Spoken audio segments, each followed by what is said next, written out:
Пресметката на плата може да дополниме со одбитоци на нетото. Во одбитоци и додатоци, со клик на стрелчето горе десно, плавото стрелче, доаѓаме кај екранот за одбитоци и додатоци. Немаме ништо.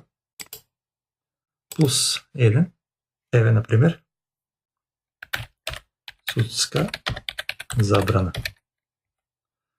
Го оставам името на основот на одбивање.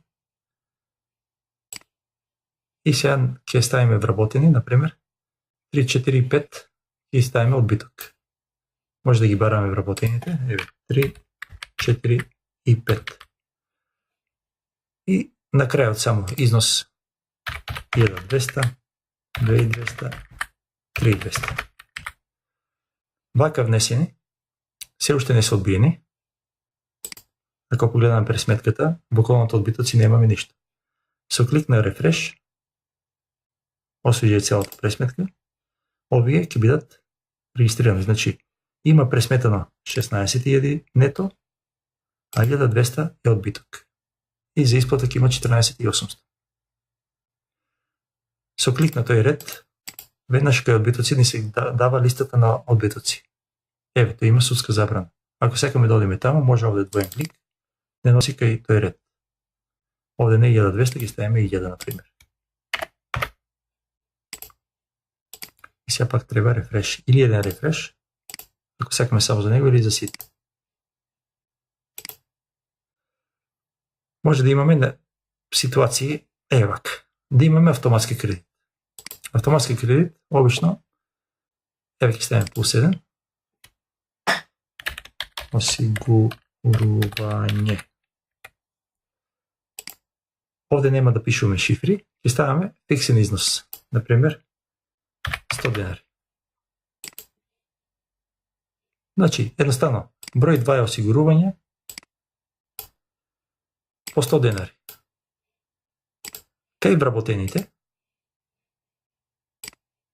вработените имаме колони за автоматски кредити. За 6 кредита автоматски. И број 1, 2, 3 и 4 и се осигурани.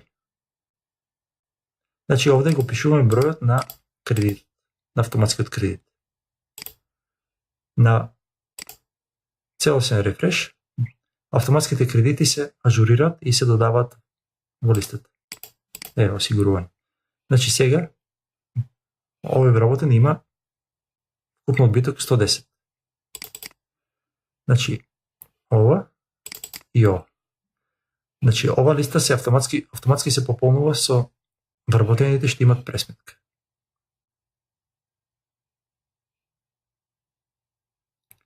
Кога имаме одбитоци, за да бидеме сигурни дали дека се ни е во ред, најдобро е да пуштиме финално во TXT, да имаме два теста. Првиот тест проверува дали сите овие вредности овде ни се пренесени. Например, ако имавме сега кај судската забрана, овде не 2200, туку 2000. И сега ако кликнеме на тест, самиот програм ќе рече во задршките е 200, а има разлика во задршките 200 и 2300. Што значи нешто треба да правиме.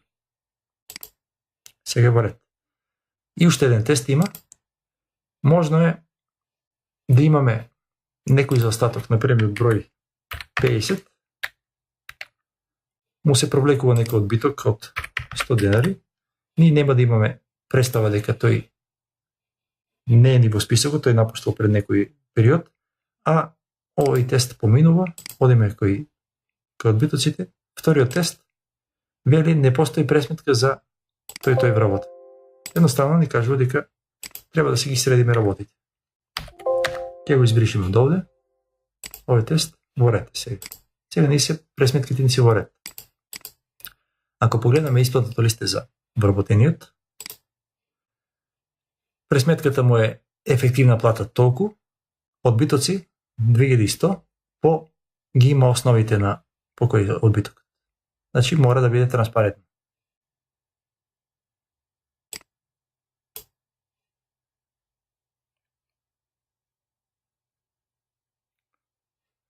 Во рекапитуларите, во главниот рекапитулар се прикажуваат кумулативите на одбитоците, за да знаеме колку вкупно е вкупно одбитоци. Не тоа е. Значи, одбитоци 6200, тоа е 6800. Значи сите дополнителни елементи, 6600, пардон. Вкупно одбитоци 6600, еве ги. Одбитоците можеме и да ги печатиме, ако треба да ги праќаме на фирмата за која се води. Можеме да во програма да поставиме и автоматски одбитоци. Не автоматско одбивање на ратата. Например, за таа цел треба овие полињата да се пополнети со елементи. Значи фирма задолжително мора да избереме фирма. Еве, број на извршителот. ИЗВ, дали го има извршител? Еве ги. Горан Мануелов, непопуларен. Партија на кредитот. Еве, например, 1, 2, 3, цртица 3, 2, 1. Вкупна обврска 50.000 и рата по 1000. Значи ова треба да се внесе еднаш и натаму, кога ќе се прави пресметка за следниот месец, ќе се води евиденција се додека не се отплати кредитот. Значи ова нема потреба да водиме настрана евиденција, доволно е да пуштиме програмот сам ќе си ја води евиденцијата за отплата, ако ги пополниме овие полиња.